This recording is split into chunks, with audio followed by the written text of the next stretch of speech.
Hey, I'm Alex Radcliffe from Board Game Co. and today I'm reviewing Block and Key from Inside Up Games. Block and Key is a 1 to 4 player pattern matching game, that's absent this box, and all I have is the sleeve because the box is very much in use when you play this game. You see this over here is the box, the box top, the box bottom, or vice versa. I don't actually know which one's which. We have the stands over here. We have the full structure that takes use of the actual box you're playing with and puts this in your playing area like so. You'll have the top area of the board that you can go ahead and start placing down blocks in order to create structures and patterns that are all visible from different angles in different ways, following certain placement restrictions as you slowly move around the board. Now the goal over here, if I can go ahead and grab this, the goal is to try to make it so that you can see a certain pattern from your angle. Let's go ahead and see if we can get this to line up. That right about there should give you a slightly more better idea as far as what you're looking at, as far as how you see, because Block and Key is a game about those angles. It's about each player seeing the board from their own different angle and seeing a particular combination, a combination that changes depending on how you're facing. So for example, right now, you see that, but if we go ahead and shift this way, let's hope nothing else changes drastically, you now see a different orientation. Every piece that gets added to the board has a different consequence as far as how that places out and what visibility that has. Things are falling over. This is not good. You get the idea. We'll move this out of the way right but now. But the goal of Block and Key is to go ahead and get those patterns in place and to try to get the structures matched on your key cards. These are the blocks and these are the keys you're trying to score points for. What you're going to do, and this is going to be to a variable number, depending on the player count, you're going to go for a variable number of key cards, but the general idea is on your turn you are either gathering more blocks from this area down here, or you are, well, placing a block and then matching any number of key cards that can match that block, although with the restriction that the block you place has to in some way impact the key cards you're lining up. So for example, using the most basic structure example, let's see if we can go ahead and line this back up so you're facing it the way you're supposed to be facing it before I mess things over. If you're looking at this from your angle over here, apologies for the everything. Well, if you're looking at this angle over here, and I go ahead and place this block behind that block like so, you should be able to see this structure from that angle. Hopefully, if I'm doing it correctly. Hopefully that makes sense. Let's tilt it up a bit so you can get a little bit of an angle there, but you can see that structure there. Now you could go ahead and accomplish multiple cards as long as you can find multiple patterns that fit that angle, as long as you have that structure created, but the angles and the structures you're trying to create get more and more complicated depending on which cards you have. You can have your starting cards, your starting 1-point cards, such as these over here, which have a very basic structure on them, very easy to accomplish. You'll have your 2-point cards over here, which are a little harder, a little more going on, than your 3-point cards or your 4-point cards that give you much more as far as the complexity of what you're setting up, although again, it all comes down to seeing it from that exact angle. The goal of the game, like I said already, is you either grab a row or column of blocks from the little center down here. If you can see this, it's going to be a 3x3 grid there. You grab a row or column of blocks on your turn, or you go ahead and place a block and completing any key cards you want, and then drawing back up to a hand of 4 from the 2 piles here, choosing from the medium or hard. The easy ones are just to start you off. They're not going to be replenished as the game goes on. You're going to rinse and repeat until you get to a certain number of key cards, which again depends on the player count, and then you're going to add up your defined color. You see there's also going to be, each player is going to get one of the colors that are in the game, and that color is your color. So I might want to see as much gray as possible on my side by the end of the game. And so if I have this structure over here, let's go ahead and rotate that for you. If I have the gray color that I want to see, and we have this set up like so, you can see we have a decent amount of gray color, and I can go ahead and even put more down in play, trying to get this however I can as far as the various structures you can see there. And you're going to see the various colors. You can add up the number of pips divided by 3, you get that many bonus points, and that's what you get at the end of the game. So you got the points on the actual key cards that you unlocked, you'll get the points for your color, whatever divided by 3 that is, and that is basically it. The last thing to cover is going to be some placement rules, which we'll go over right now. Nothing overly complicated, but the general placement rules. The first one is you can place, and they're all listed, by the way, on the side of the box around over here, which is very nice. But the first rule is you can place something corner to corner with no real restrictions. Corner to corner is always fine. That's okay. If you want to do something that's not corner to corner, if you want to do something that's actually next to one another, well, then it has to be higher in some way than the thing you're placing next to, which in this case isn't, not that you can see from that angle, but these are the same height over there, and therefore putting them next to each other would not work, but I could go ahead and put it next to over here because even though that's touching, it is higher than that piece. In general, the way you're trying to go for is you're trying to be mindful of, first of all, like I said, corner to corner. If it's not corner to corner, it has to be higher than something in that structure, which yes, does mean you can also place on top of things if you want. And then lastly, there's a little rule, and again, these are all printed over here. Lastly, there's a little rule around overhangs that you cannot create an overhang. You can, that was very elegant over there. You cannot create an overhang, but you can create, let's Let's see if we can structure this over here. You can create a bridge. So a bridge is totally legal, but an overhang is not. And again, that's all listed over here.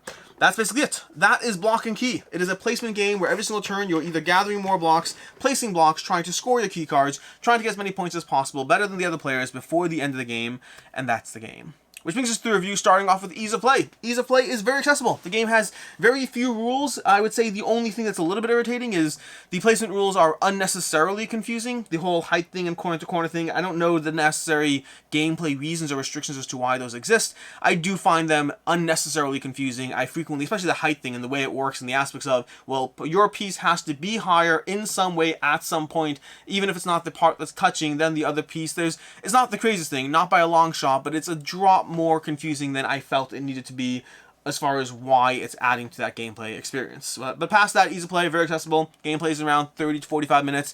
Very easy to teach, very easy to play. Table spaces, this, and then I guess the spots for putting down your key cards, and that's about it.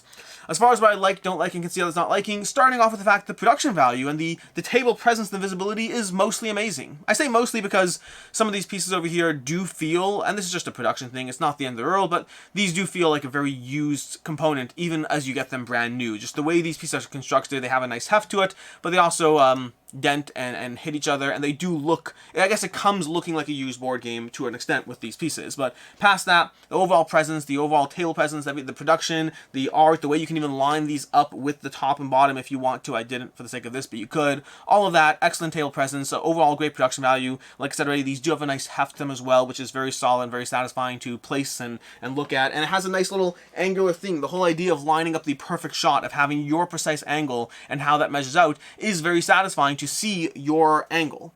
Separately, the board is visually fun to watch develop. As you place more and more pieces, what starts off as a lone single piece in the middle becomes more fun and more rewarding to watch it develop, to watch the board build, to start slotting up your color as much as possible, to try to score those satisfying pieces that took a few turns to set up, but you managed to get the right 4-point piece while other players are cashing in some 2-point cards. You're cashing in a bunch of higher cards because you worked a little harder to get them there. Which is kind of where the things I like end, because for the most part, as far as things I don't like, it doesn't really feel like I'm making interesting decisions in this game. Not really. For the most part, you're grabbing an obvious piece, placing it in an obvious way to try to accomplish the obvious goal, and you either do or don't get blocked before it comes back to your turn. You're either able to accomplish it right away, in which case it's just a question of configuring and turning your cards enough times so you can be like, well, if I turn it and I rotate it and I do this, and you can't flip it, but you could rotate it. If I try to get that configuration, you either find the pattern or you don't. It doesn't really feel like there's a lot of interesting decisions, and planning turn to turn is less something that you want to do because of the fact that the pure random nature of the way another player places their piece can absolutely block your pattern in a way that makes you unable to accomplish something that you were previously able to accomplish. The sheer luck of the draw of the other players and how they place can absolutely get in the way, as is the luck of the cards you draw. There's a lot of luck in these as well. There's a lot of luck in the fact that you might draw a card that you can easily get a 4-point card with a single place, or alternatively, you can get a 4-point card that takes 2 or 3 placements before you're able to get it. And so there's luck of the draw in the other players, there's luck of the draw in the cards you draw, and the decisions you're actually making just aren't that interesting. Additionally, you can't even benefit from the luck of the draw of how a player helped you. When a player places a piece, even if it accomplishes a card for you, you have to in some way have contributed something on that card to the placement in order for it to work out, which I assume is a rule, meaning you, in other words, if this happens to show up on your board, it's not good enough. You have to have actively placed a piece this turn that contributed to this visual thingamajiggy, or you don't get to score points for it. Which my assumption is a rule meant to mitigate against luck of the draw, that you shouldn't have the players, happen to score 2 or 3 extra bonus points because somebody else placed a piece that happened to favor them, which I get that as a concept, but the game is so chock full of luck, I don't know why that restriction makes it better, and it just makes the game less satisfying. Those fun moments that were not strategically fun, but are fun, where you can be like, look, I scored 2 cards because I have this pattern here, you don't even get the benefit of that. Don't get me wrong, if they did have that, I'd probably be complaining that it's even more luck, but I'm complaining about the luck either way, so I don't know if that overly makes a difference there. As far as what I can see others not liking, first of all, like I mentioned already, the block placement rules. They feel unnecessarily confusing. Not confusing. There are much more confusing games out there, but for a game this simple and accessible, it just felt like a tedious degree of mind adjustment around something that wasn't that intuitive for players. And additionally, the fact that players can mess you over without even trying, like I mentioned already, it means that you will get to your turn planning for that 4-point card, and somebody else just messed you over, and it is what it is. There's not much you can do about it. As far as final thoughts on Block and Key, It's probably fairly evident from this review, but I don't find this that compelling an experience. I find it a very visually compelling experience. The whole little puzzle aspect of seeing things line up, that's great, but I think other games have done this concept before. Other games have done these pattern matchings before in a way that I felt gave me more gameplay choice, more gameplay agency, as opposed to draw a card, try to make the pattern work, hope it gets back to your turn, try to score points, rinse and repeat until the game's over. Visually, very compelling, as almost as like a toy factor, or something that is enjoyable to give somebody the game and say, hey, here's something you can do. It's totally fine. As far as a game that actually offers you any form of real strategic depth past the gimmick of what this looks like, not as much there for me. For me, this one's a 2.5 out of 5. I think if you're looking for this one for the visual aspect and for the how this all looks and how fun this can be from that sense, then by all means. If you're looking for it for more of a gameplay experience from it, I think you might find yourself a bit disappointed. I don't think this has, past just placing the obvious block and claiming the obvious card, I don't think this has that much gameplay agency or decision space around it. I think it's a gimmick, a nice gimmick, but that's, I think, where it lies, where it ends. As far as other game recommendations, first of all, Mental Blocks. Mental Blocks by Pandasaurus Games has a very similar idea, but with a little bit more going on as far as the choices you're making in the game, as far as how that all plays out. And if you're looking for something that gives you a different degree of spatial aspect in which the other player's turns actually do matter the entire time, well, Tiny Towns from AEG is a very different idea of a game, but that same idea of spatial reasoning, the same idea of trying to work with what other players give you, but with a lot more agency around it, Tiny Towns from AEG will give you that with a very different game engine behind it. In any case, and until next time, I hope you found this review helpful. I'm Alex Radcliffe from Board Game Co., and I hope you have a good one.